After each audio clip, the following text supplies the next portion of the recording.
Welcome to Man Does Tech, where I solve the problems you didn't even know you had. You start by verifying power and ground. This immediately narrows the fault.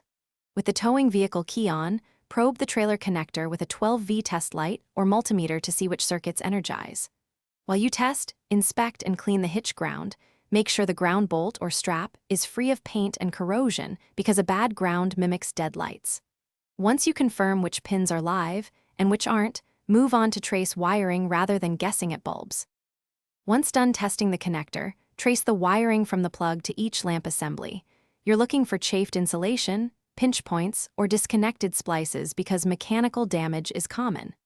Replace any bulb or socket that shows browning or loose contact. Sockets often fail before bulbs.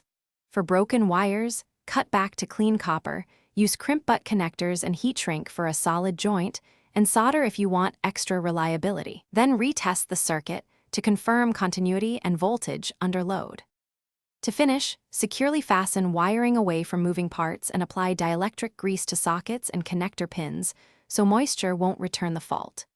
Then, with a helper, exercise brake, turn signals, and running lights while observing voltage at the lamp. This verifies function under real load. If a circuit remains dead despite clean wiring, make sure related vehicle fuses and the trailer module are intact and measure ground continuity back to the battery. Often a single bad ground or blown fuse is the only remaining cause. Thanks for watching. If you found this helpful, don't forget to like and subscribe.